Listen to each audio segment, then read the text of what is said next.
Radio Claret América presenta Sediento de ti, la palabra, fuente de vida, con el sacerdote misionero claretiano Tony Díaz. Reflexiones diarias del Evangelio. Aquí iniciamos.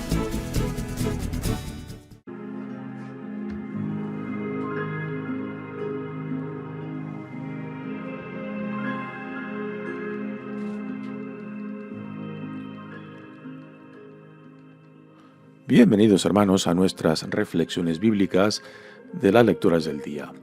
Hoy es jueves de la primera semana de Cuaresma.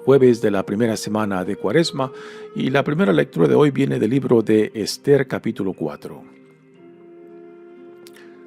En aquellos días, la reina Esther, ante el mortal peligro que amenazaba a su pueblo, buscó refugio en el Señor y se postró en tierra con sus esclavas, desde la mañana hasta el atardecer.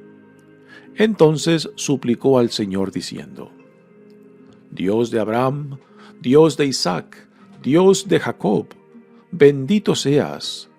Protégeme porque estoy sola y no tengo más defensor que tú, Señor, y voy a jugarme la vida. Señor, yo sé por los libros que nos dejaron nuestros padres que tú siempre salvas a los que te son fieles. Ayúdame ahora a mí, porque no tengo a nadie más que a ti, Señor y Dios mío. Ayúdame, Señor, porque estoy desamparada.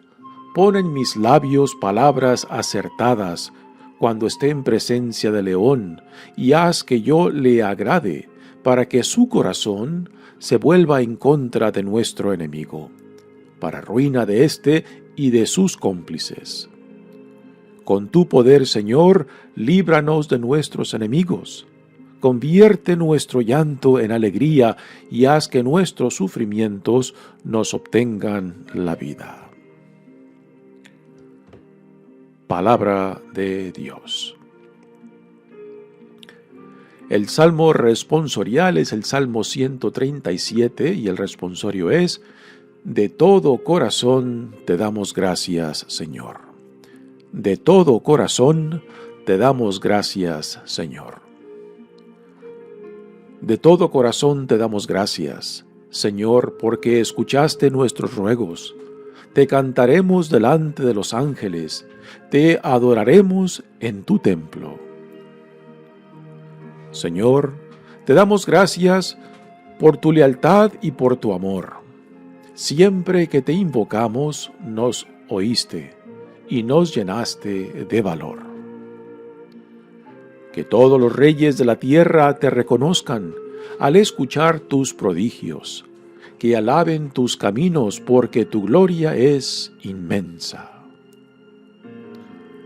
Tu mano, Señor, nos pondrá a salvo y así concluirás en nosotros tu obra.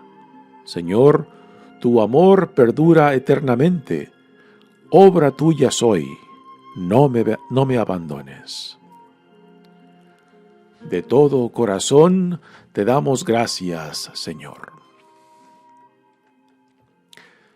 El Evangelio de hoy viene de Mateos, capítulo 7, versículos 7 al 12. En aquel tiempo Jesús dijo a sus discípulos: Pidan y se les dará.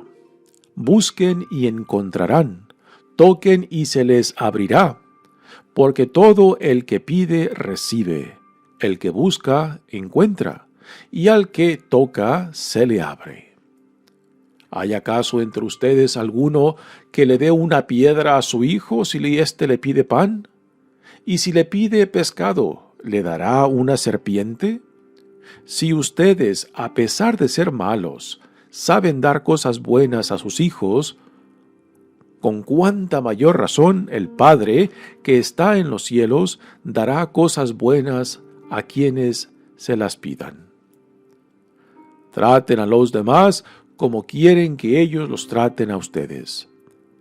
En esto se resumen la ley y los profetas. Palabra del Señor. Muy bien, damos comienzo a nuestra reflexión de las lecturas de hoy. Estamos leyendo del libro de Esther Este es un libro muy particular. Es uno de 3 libros que llevan nombre de mujeres, junto con el de Ruth y de Judith. Y también este libro de Esther es parte de otro trío de libros de las comunidades judías en la diáspora. Este libro de Esther es acerca de las comunidades de la comunidad judía que se encuentra en Persia. La comunidad que después de los diferentes exilios pues se estableció en Persia. El libro de Tobías también es un libro que describe que habla de la comunidad judía dispersa en la diáspora que viven en Asiria. Asiria fue uno de los reinados que conquistó también a Israel y que se llevó parte de la crema innata de Israel al exilio, y algunos pues se quedaron en Asiria, y el libro de Tobías habla acerca de estas comunidades en Asiria. Y después también tenemos el libro de Daniel, que habla de la comunidad judía en Babilonia. Recordamos cómo los babilonios pues conquistaron y saquearon el reinado de Judá y se llevaron a la crema innata al exilio. Y Daniel, el libro de Daniel, pues habla de esta comunidad que se encuentra en la diáspora en Babilonia, que no regresaron. Y esto es algo singular de estos 3 libros, tanto el de Esther, Tobías y Daniel, que hablan de las comunidades que viven en la diáspora, pero que no tienen deseo o intención de regresar, como algunos de los exiliados, por ejemplo, que sabemos de ellos bajo el profeta Isaías. ¿No? Estas comunidades judías en la diáspora parece que ya se han establecido en los lugares donde han sido dispersados por las diferentes conquistas y exilios que previas generaciones vivieron. Así que este es parte del contexto de este libro de Esther. Ahora, ¿cuál es la historia que le da unidad a este libro de Esther? Pues Esther es judía, es sobrina de Mardoqueo, que es su tío, que tiene responsabilidad de ella porque ella es huérfana. Y el rey de Persa, disgustado con la esposa que tenía, pues se deshace de ella y va en busca de otra esposa para él, y escoge a Esther. Ahora, cuando Esther es escogida para ser esposa del rey de Persia, pues no menciona que es parte del pueblo judío que vive en la diáspora. Y este es un secreto que ella mantiene. Y esto es parte del drama dentro de este libro. Ocurre que el virrey del rey de Persia, que lleva el nombre de Amán, pues tiene interés en deshacerse del pueblo judío y crea toda una trama para hacer que el rey de Persia dé un edicto que en tal fecha todos los judíos dentro del reinado de Persia serán asesinados, serán borrados de la historia, ¿no? Y este es parte del contexto del por qué se lee la lectura esta, donde tenemos a Esther que, haciendo un ayuno junto con sus siervas, se postra ante Dios para pedirle que Dios la guíe, porque ella está por interceder con el rey por el pueblo judío, que está a punto de ser desaparecido de la historia en Persia. Así que el virrey llamado Amán ha puesto ya en función esta trama para desaparecer al pueblo judío, porque tiene cierto celo, porque se siente resentido que el Mardoqueo, el tío de Esther, le hizo un mal gesto, ¿no? Y con esto creó un odio hacia toda la población judía dentro del reinado de Persa. Y creó este trama engañando prácticamente al rey de dar este edicto que en tal fecha los ciudadanos de Persia iban a matar a todos los judíos dentro del reinado.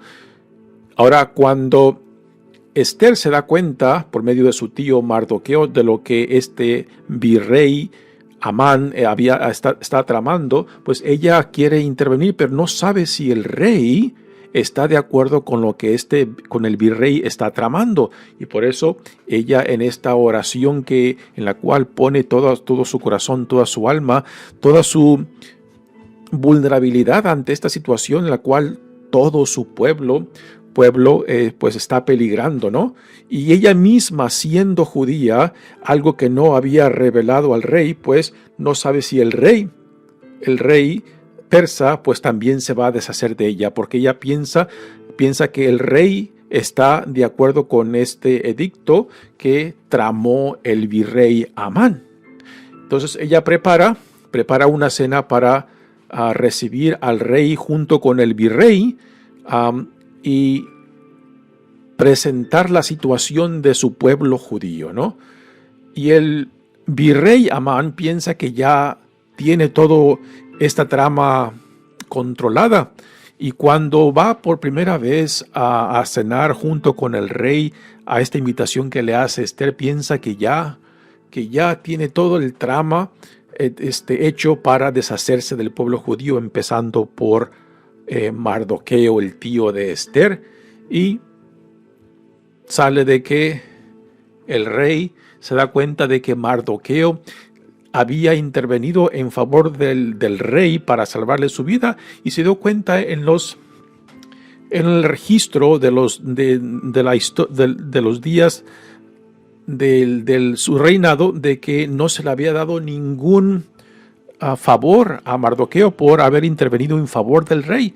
Entonces ahí el rey persa se da cuenta de que su virrey Amán había tramado todo esto en contra de Mardoqueo. Entonces el rey pues salva a Mardoqueo de la venganza que el virrey quiere poner en contra de él. Y después, en la segunda cita de una cena que Esther invita al rey y al virrey, ahí se descubre todo el trama que Amán había echado a andar.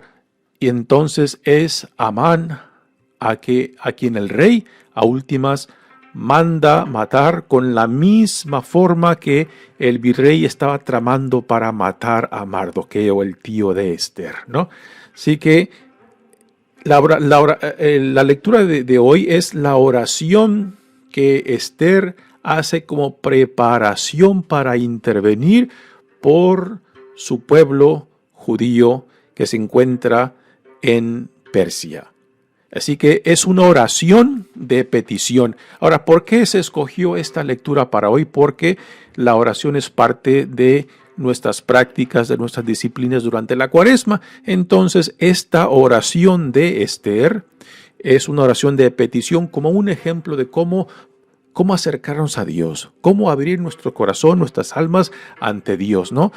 Y nos da el ejemplo de Esther, porque es un ejemplo en la cual Esther, en su vulnerabilidad, en su miedo, en su temor, pues se pone a la disposición de Dios, no sabiendo cómo Dios le va a responder y no sabiendo cómo el rey también le va a responder a su petición de intervenir por su pueblo judío que se encuentra en Persia.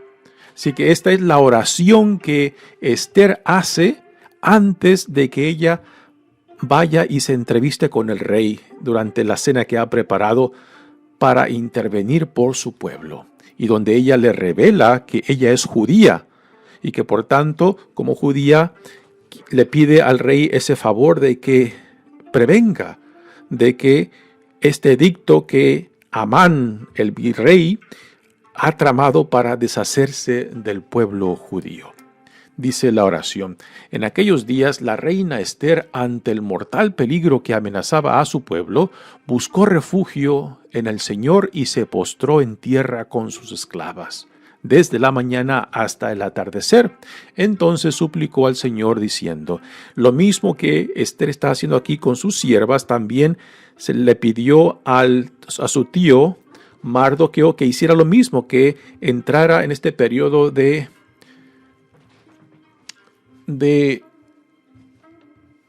ayuno como preparación para lo que ella tenía que hacer cuando intervenga con el rey.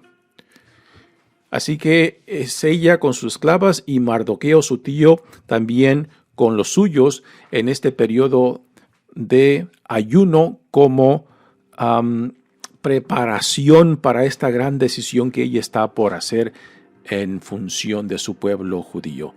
Dios de Abraham, dice Esther, Dios de Isaac, Dios de Jacob, bendito seas.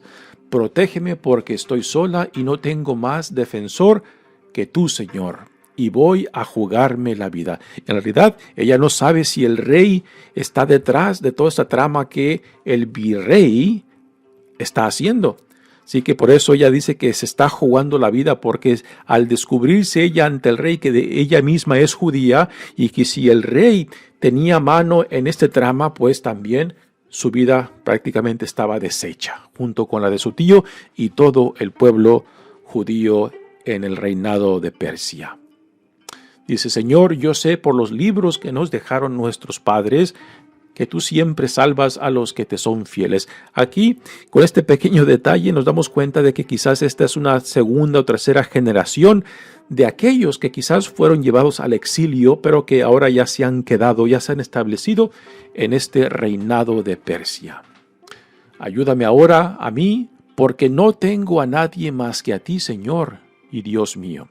Así que aquí Esther está abriendo su corazón y poniendo ante Dios la situación tan crítica de todo su pueblo en Persia, y que ella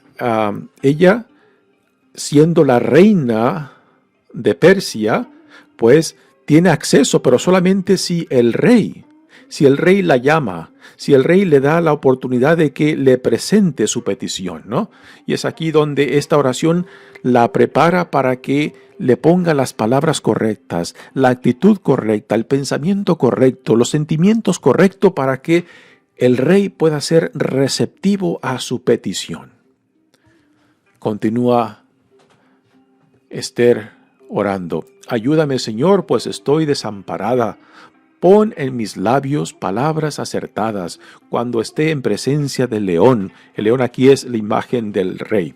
Y haz que yo le agrade para que su corazón se vuelva en contra de nuestro enemigo. ¿Quién es el enemigo? Amán, el virrey, para ruina de éste y de sus cómplices. Con tu poder, Señor, líbranos de nuestros enemigos. Convierte nuestro llanto en alegría y haz que nuestros sufrimientos nos obtengan la vida. Así que es una oración bella, porque nos describe la situación crítica tanto de Esther como de su pueblo, y cómo ella, por medio de esta oración, está buscando estar en ese lugar de intervención por su pueblo, con las palabras correctas, con el pensamiento correcto, con los sentimientos correctos, con la actitud correcta, ¿no? Todo esto define ese estado de paz y sabiduría para poder decir y comunicar lo que es necesario para salvar la situación tanto de ella como de su pueblo, ¿no? Así que es una oración en la cual nos ayuda a entender ¿qué es lo que debemos de buscar ante Dios? Ante todo, la voluntad de Dios, ¿no? De que Dios a veces no nos concede todo lo que pedimos, pero sí cuanto Dios vea y discierne qué es lo mejor para nosotros, qué es lo que más necesitamos, puesto que por experiencia sabemos de que no todo cuanto le pedimos a Dios se nos concede, pero Dios en su inmensa sabiduría nos da lo que más necesitamos. Y esto será el tema también del cual se hablará en el Evangelio de hoy, puesto que tanto esta primera lectura como el Evangelio nos hablan acerca de la oración y de la oración de petición en particular, ¿no? Porque hay diferentes tipos de oraciones: oración en silencio, oración repetitiva como el rosario, oraciones de alabación, oraciones de glorificación a Dios, al Hijo, al Espíritu Santo. Y también tenemos estas de oraciones de petición, lo cual le exponemos a Dios nuestras necesidades. confiando que al exponerle nuestras necesidades, después lo dejamos en manos de Dios a lo que Dios disponga. Todos tenemos experiencia de que no todo cuanto le pedimos Dios nos concede. Y es voluntad de Dios, y esto a última lo tenemos que aceptar, que es la voluntad de Dios con lo que tenemos que hacer la paz. Que si Dios nos quiere conceder nuestra petición, alabado sea Dios.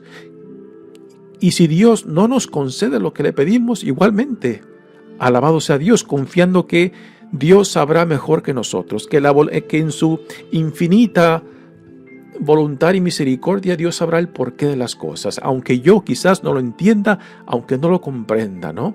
Esto es parte del sentido de la esperanza, de que no todo saldrá como uno lo pide, pero que igualmente, venga lo que venga, pase lo que pase, estaremos bien, porque estamos bajo la providencia de Dios. Muy bien, pasemos ahora al Evangelio que viene de Mateos, y esta es la parte final del Sermón de la Montaña. El Sermón de la Montaña cubre prácticamente 2 capítulos y medio, casi 3, empezando con el capítulo 5 hasta el capítulo 7. Y aquí tenemos la parte final donde Jesús les enseña a sus discípulos cómo deben acercarse a Dios en oración, particularmente en el tipo de oración de petición. Y le dice Jesús: en aquel tiempo Jesús dijo a sus discípulos: pidan y se les dará, busquen y encontrarán, toquen y se les abrirá, porque todo el que pide, recibe, el que busca, encuentra, y el que toca, se le abre. Parecen palabras muy simples y sencillas, ¿no? De que todo cuanto uno pide, Dios nos concederá, pero no es eso. ¿Qué hemos de entender por estas palabras que Jesús le ofrece a sus discípulos y también a nosotros? El sentido pues nos los da después en lo que viene después de estas palabras. Y quizás la pregunta que debe salir de esto, ¿no? Puesto que ya en otras partes del Evangelio Jesús nos dice, y fue precisamente en el Evangelio de ayer, que también salió de la sección del Sermón de la Montaña, donde Jesús nos dice de que no tenemos que hablar con muchas palabras, puesto que Dios ya sabe lo que necesitamos antes de que se lo comuniquemos. Entonces la pregunta, ¿no? Entonces, ¿para qué la oración, particularmente de petición, si Dios ya sabe lo que necesitamos, ¿no? Bueno, la oración, ante todo, no es tanto para Dios, sino para nosotros, porque a veces no sabemos realmente o concretamente qué es lo que más necesitamos, ¿no? Y a veces lo que pedimos, lo que buscamos, no es necesariamente lo fundamental de nuestra necesidad, sino quizás lo que queremos. Y entre lo que necesitamos y lo que queremos o deseamos, hay un mar de diferencia, ¿no? Entre lo que uno desea y lo que uno quiere, puede ser un barril sin fondo. En lo que uno verdaderamente necesita, en realidad no son muchas cosas, ¿no? Yo creo que se pueden contar fácilmente lo que uno más necesita: el amor, la caridad, el compañerismo, la amistad, un sentido de pertenencia, de donde yo encajo en la vida, donde yo encajo en el mundo, donde yo encajo en las vidas de otros, ¿no? En realidad son muy pocas las cosas que verdaderamente necesitamos, a diferencia de lo que deseamos, de lo que queremos, de lo que buscamos, que repito, que a veces puede ser un barril sin fondo, ¿no? Y la oración, cuando realmente nace y sale de lo más profundo nuestro, pues nos ayuda a aclarar, a discernir transparentemente qué es lo que verdaderamente necesitamos. Y esto es lo que después le presentamos a Dios con toda confianza. Y siempre que le presentamos a Dios aún nuestras necesidades concretas, lo dejamos en manos de Dios, con la confianza de que Dios sabrá cómo nos responde, si nos concede o no nos concede lo que le pedimos. Por ejemplo, tenemos a Jesús cuando se encuentra en ese momento clave antes de ser arrestado en el huerto de Getsemaní, ¿no? Que por lo menos la forma que lo describe el Evangelio de Lucas, ¿no? Que está de rodillas y lo describe de que suda, que está sudando gotas como de sangre, ¿no? Para describirnos la agonía, la dificultad de ese momento antes de ser arrestado, ¿no? Y Jesús le dice a Dios Padre: Padre, si es tu voluntad, no permitas que yo beba de este cáliz, ¿no? Y lo repite varias veces, según nos los comenta el Evangelio de Lucas, ¿no? ¿Y qué sucedió?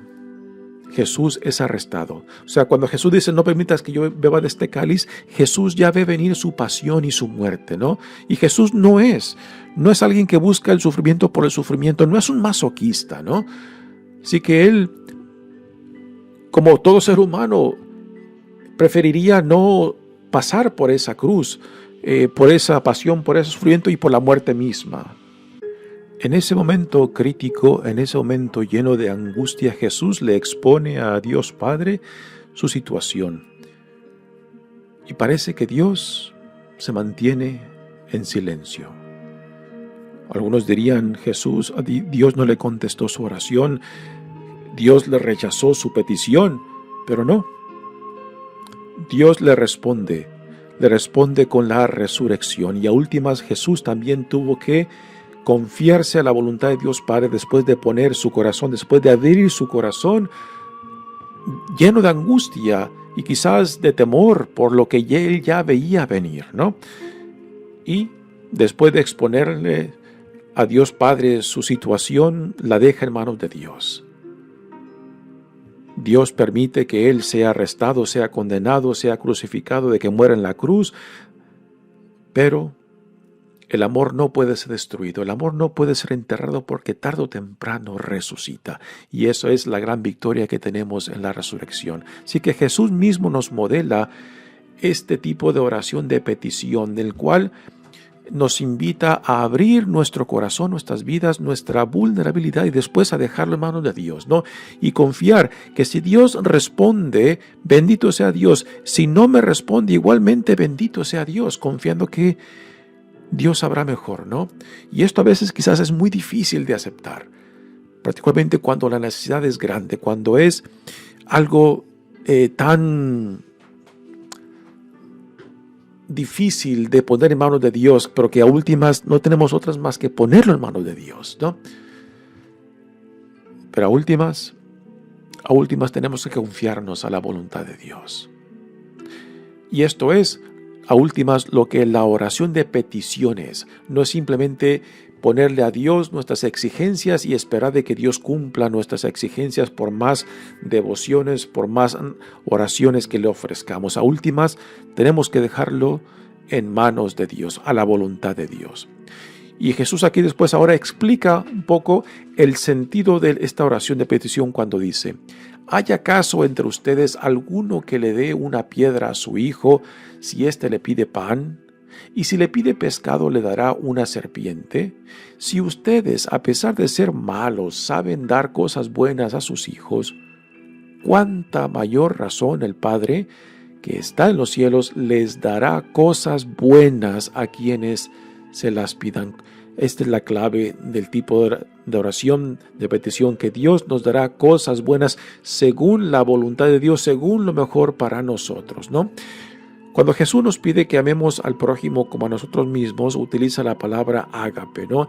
Y el amar al prójimo es tener un deseo sincero y profundo del bienestar del prójimo, o sea, de que sinceramente y transparentemente deseemos y busquemos el bien del prójimo. Esto no tiene que ver con sentimientos, con cariño, pero sí con voluntad, sí con un deseo sincero de que aún a Dios le pidamos por aquellos que nos cuesta amarlos, pero por el mandato que Dios nos da de amar a nuestro prójimo como a nosotros mismos, entonces expresamos este deseo profundo y sincero por el bien de otros. Y hacemos todo lo que está de nuestra parte, ¿no? En proveer y hacer lo que es posible buscando el bien de otros. Pues esto es precisamente lo que Jesús nos dice que Dios hace con nosotros, que también nos provee con lo que necesitamos, con lo que es mejor para nosotros. Y a veces hay que ser honestos. A veces no sabemos exactamente qué es lo que deseamos, qué es lo que buscamos, ¿no? A veces sí tenemos ideas clarísimas de qué es lo que más urgente, el más necesitados, pero para eso está la oración, para ayudarnos a discernir claramente qué es lo más fundamental, qué es lo mejor para nosotros, ¿no? Y después dejarlo en manos de Dios. Y después, esta lectura del Evangelio cierra con esta frase que la encontramos en la mayoría de las religiones del mundo y también en otras culturas. La encontramos en la forma negativa. Ahora les comparto cuál es la forma negativa. Aquí la encontramos en la forma positiva, que es diferente a cómo la encontramos en otras religiones o en otras culturas. Dice, traten a los demás como quieren que ellos los traten a ustedes. Esta es la famosa regla de oro, por la cual Jesús resume toda la enseñanza que les ha dado a sus discípulos en este sermón de la montaña. En esto se resumen la ley y los profetas. Son palabras impresionantes, que toda la ley y los profetas Jesús la resuma a este dicho sapiencial. Traten a los demás como quieren que ellos los traten a ustedes. La forma negativa que lo encontramos en la mayoría de las religiones del mundo y en otras culturas de tradición sapienciales es: no hagas a otros lo que tú no desees que otros hagan contigo. O sea, no hagas con otros lo que tú no deseas que otros hagan contigo. Esta es la forma negativa y en diferentes expresiones, pero el sentido es el mismo, ¿no? Ahora, ¿cuál es la diferencia entre el sentido negativo y el sentido positivo aquí?